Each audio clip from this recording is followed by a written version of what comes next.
Mali et l'Algérie sont des pays voisins, mais ce qui s'est passé est un acte inamical et un acte d'agression parce qu'un drone des forces armées maliennes a été abattu sur le territoire malien, un drone en opération pour combattre des groupes terroristes qui cherchent à attaquer, à déstabiliser notre pays.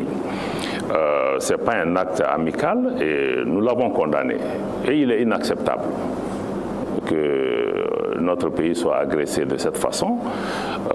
Nous sommes en train de le gérer et nous avons demandé à la partie algérienne, en tout cas aux autorités algériennes, de nous donner des informations indiquant que cet aéronef est entré dans leur espace ou a été abattu dans leur espace. À ce jour, nous n'avons aucun élément probant qu'il nous ait été. Le communiqué du gouvernement a donné toutes les données géographiques et autres par rapport à cette question. Donc nous attendons une clarification de cette question, mais pour qualifier l'acte lui-même, quoique nous sommes quand même des pays voisins. En tant que pays voisins, des relations saines ne peuvent pas être bâties si notre voisin héberge, entretient et soutient des groupes terroristes qui créent la menace et la déstabilisation au niveau du Mali. Les relations ne peuvent pas être assises sur ça. Le Mali a toujours œuvré pour essayer d'avoir une relation amicale avec les autorités algériennes. Le peuple malien et le peuple algérien sont unis par la géographie et par l'histoire. Mais il est important que les autorités algériennes respectent la souveraineté du Mali, cessent de s'ingérer dans les affaires intérieures du Mali et cessent de servir de base arrière à des groupes terroristes et autres qui déstabilisent notre pays. Le Mali, d'ailleurs, on continue à le rappeler, ce n'est pas nécessaire de le dire, mais si certains ne le savent pas, il faut malheureusement le rappeler. Le Mali a apporté un soutien décisif à l'indépendance de l'Algérie, ce qui nous vaut encore l'inimitié de l'ancienne puissance coloniale.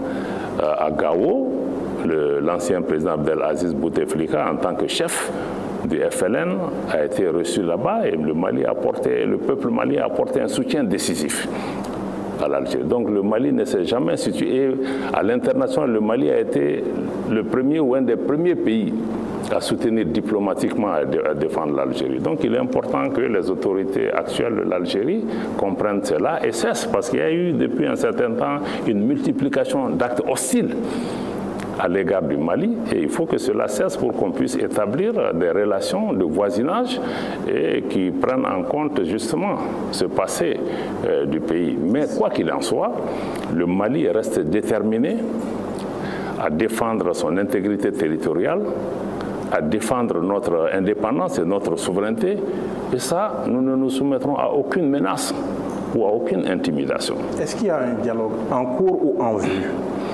C'est ce que je vous dis encore une fois, le dialogue sera bâti sur la vérité.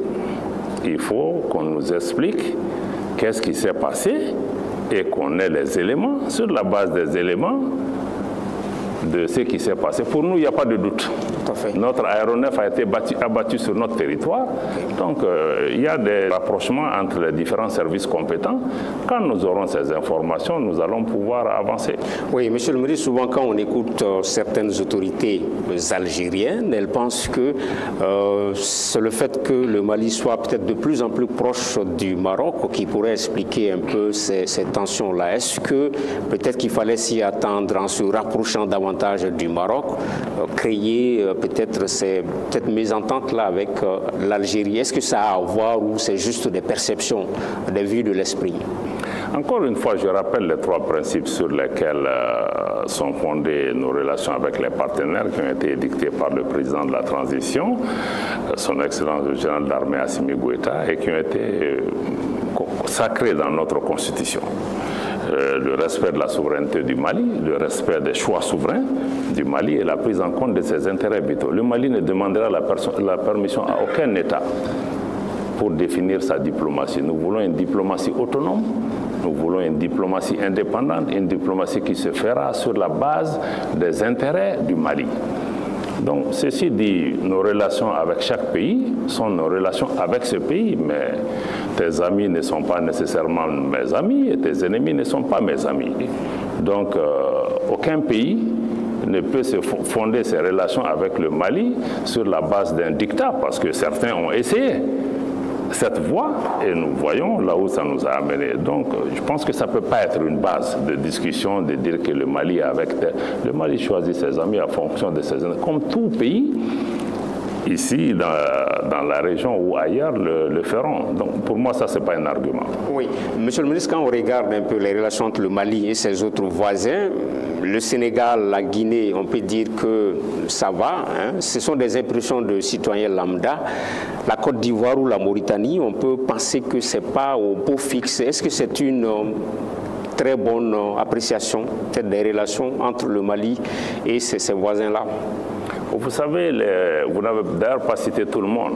Je crois que les relations entre pays connaissent toujours des hauts et des bas. Ce qui est important, c'est vraiment la vision des uns et des autres. Pour le Mali, depuis l'indépendance, nos relations avec le voisinage ont été fondées en tout cas sur les principes de bon voisinage, sur le principe de non-ingérence dans les affaires intérieures des pays, de travailler à promouvoir l'intégration régionale et tisser des relations fraternelles entre nos populations. Et avec chacun de nos voisins, ce sont ces principes que nous appliquons et nous souhaitons qu'avec les uns et les autres, ça soit le cas. Il est possible qu'ici et là, même dans une famille, la langue et la dent peuvent s'entrechoquer.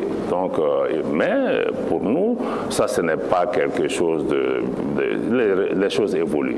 Avec certains, il a pu y avoir des difficultés. Avec certains, il y a des difficultés.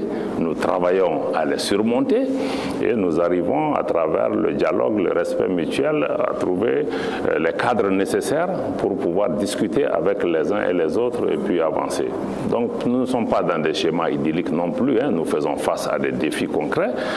Naturellement, comme je l'ai indiqué, nous n'accepterons pas que certains voisins aussi utilisent leur territoire pour déstabiliser le Mali ou accueillir des groupes qui créent la menace chez nous ou accueillir des partenaires extérieurs qui sont hostiles au Mali et qui utilisent leur territoire pour déstabiliser notre pays. Et la plupart des difficultés qu'on aurait pu avoir avec les uns et les autres sont fondées souvent sur ces préoccupations qui sont des préoccupations réelles pour le Mali. Donc nous n'avons pas d'hostilité particulière, mais nous voulons. Mais le Mali aussi peut faire la même chose. Et est-ce qu'on n'aura jamais une relation pacifique dans la région si nous aussi on se met à entretenir des groupes subversifs, à les projeter chez le voisin? Donc je crois que chacun doit faire l'effort nécessaire de se retenir et de travailler de façon constructive à entretenir ces relations qui sont des relations séculaires entre nos peuples. Aucun dirigeant de la région, je pense que n'a le droit de poser des actes qui aujourd'hui peuvent mettre nos populations dos à dos.